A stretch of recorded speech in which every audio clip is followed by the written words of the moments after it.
masa depanku, tapi ku tahu ada pribadi yang setia. Dia tak pernah tinggalkanku.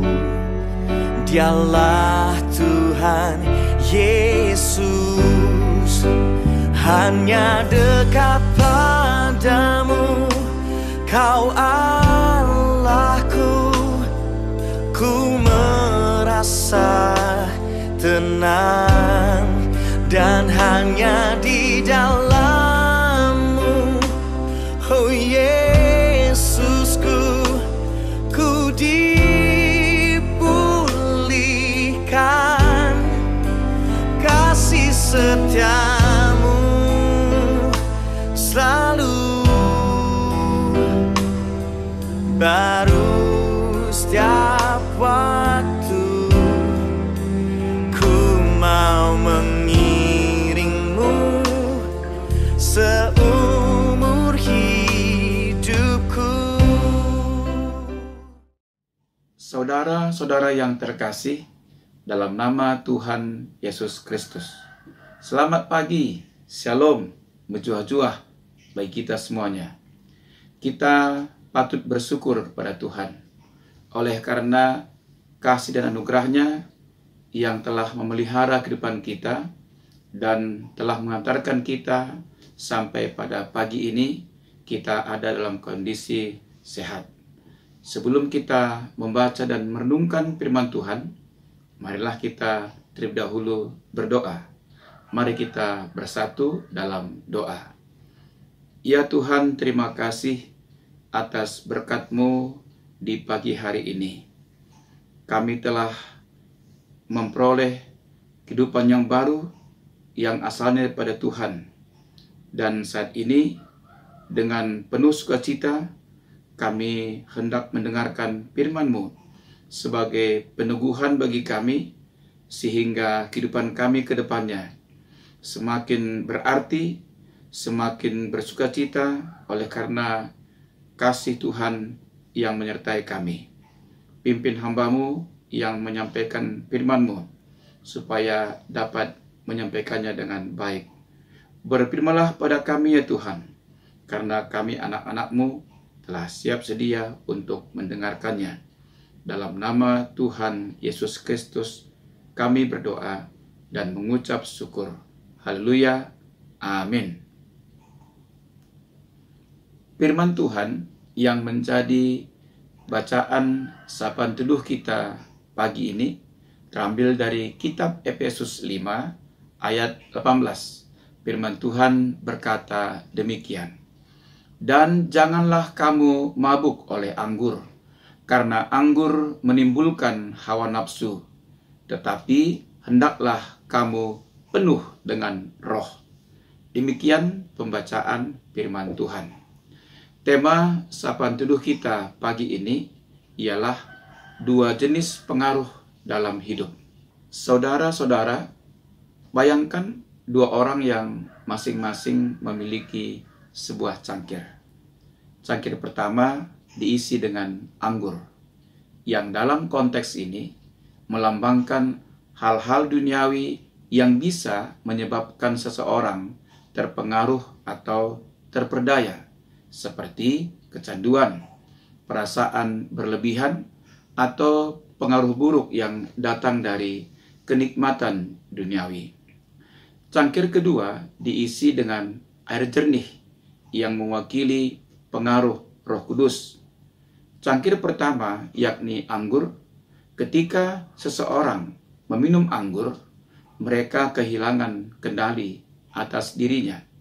Mereka mungkin merasa lebih berani, lebih bebas, atau bahkan lebih bersemangat. Namun kenyataannya mereka telah kehilangan kesadaran dan kendali. Mereka dipengaruhi oleh substansi luar, dan ini dapat membawa mereka ke perilaku yang merusak atau keputusan yang salah. Mabuk dengan anggur menggambarkan bagaimana orang yang hidup dengan pengaruh duniawi menjadi terbelenggu dan kehilangan arah.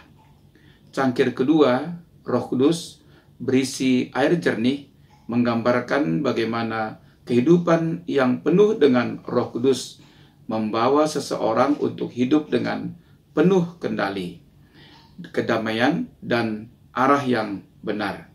Ketika seseorang penuh dengan roh, mereka tidak terpengaruh oleh tekanan dunia, tidak terpengaruh dengan kebiasaan buruk atau pencarian kesenangan yang sementara.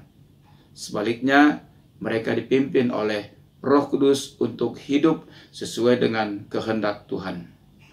Nats bacaan kita pagi ini mengajarkan kita tentang pentingnya hidup yang penuh dengan roh daripada dipenuhi dengan hal-hal duniawi yang hanya memabukkan dan membawa kepada kerusakan.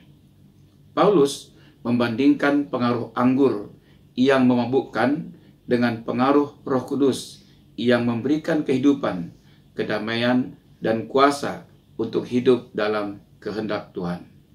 Paulus mengingatkan jemaat di Efesus agar mereka tidak dikuasai oleh hal-hal yang merusak seperti alkohol atau kecanduan lainnya yang hanya membawa kerusakan.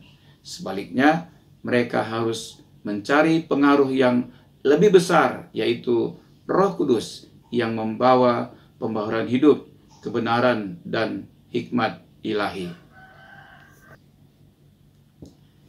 Paulus mengajak orang percaya untuk memilih jalan yang dipenuhi dengan Roh Kudus yang membawa kita lebih dekat kepada Tuhan dan mampukan kita untuk hidup sesuai dengan kehendak-Nya. Pesan utama dari bacaan kita ada dua. Yang pertama, agar kita menghindari pengaruh yang merusak. Mabuk oleh anggur dalam ayat ini adalah metafora untuk segala hal yang bisa mengendalikan hidup kita dan mengarahkan kita kepada kebiasaan yang buruk atau perasaan yang tidak sehat yang membawa kepada kehancuran. Yang kedua, agar kita dipenuhi dengan kuasa Roh Kudus. Ini adalah panggilan untuk hidup dalam kedekatan dengan Tuhan. Membiarkan Roh Kudus mengendalikan hidup kita, memberi kita hikmat, kuasa, dan kemampuan untuk hidup sesuai dengan kehendak-Nya. Kehidupan yang penuh dengan roh berarti kehidupan yang dipenuhi oleh kehadiran Tuhan yang memberi sukacita, damai sejahtera, dan keberanian untuk menghadapi segala tantangan hidup. Dengan ilustrasi dua cangkir tadi, kita dapat lebih memahami bahwa hidup yang penuh dengan Roh Kudus adalah hidup yang bebas dari pengaruh dunia yang merusak dan lebih berfokus pada kehidupan yang berkenan di hadapan Tuhan. Demikian sapaan teduh kita pagi ini. Selamat beraktivitas. Mari kita bersatu dalam doa. Kita berdoa. Bapa kami yang di sorga, terima kasih atas firman-Mu yang telah kami dengar pada pagi hari ini, di mana Tuhan kami diperhadapkan dengan pilihan-pilihan hidup. Engkau telah mengajar kami supaya kami senantiasa mengupayakan Roh Kudus yang menguasai hidup kami, bukan hal-hal duniawi yang dapat merusak hidup kami dan juga iman kami. Tuhan yang menyempurnakan firman-Mu sehingga kami senantiasa dipenuhi oleh Roh Kudus dalam kehidupan kami di hari-hari mendatang. Ya Bapa, kami mendoakan seluruh jemaat-Mu yang ada di GBKP Runggun, Bogor Barat. Tuhan tetap memberikan kesehatan bagi mereka, semangat bagi mereka untuk ikut serta dalam kegiatan di gereja-Mu. Engkau juga memperlengkapi semua hamba Tuhan, pendeta, pertodiakan emeritus, guru-guru KKR, pengurus kategorial, pengurus PJJ, penitia-penitia, dan juga semua seksi, supaya mereka benar-benar menunjukkan kualitas pelayanannya yang terbaik untuk kemajuan Jemaat-Mu GBKP Runggun Bogor Barat di hari-hari mendatang. Kami juga mendoakan pemerintah, negara, dan bangsa kami, dari pusat sampai ke daerah-daerah.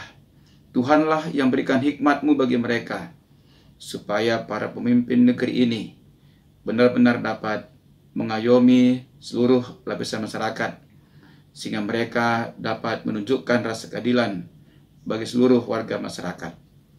Ya Bapa, kami serahkan untuk seluruh kegiatan kami yang akan kami lakukan sepanjang hari ini.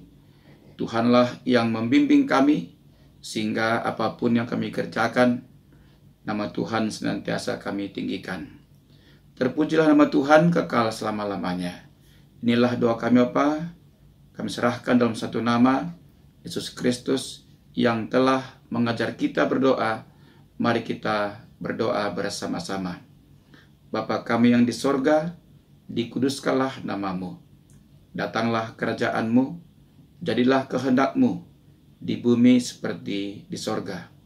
Berikanlah kami pada hari ini makanan kami yang secukupnya, dan ampunilah kami akan kesalahan kami, seperti kami juga mengampuni orang yang bersalah pada kami. Dan janganlah membawa kami ke dalam pencobaan, tetapi lepaskanlah kami daripada yang jahat.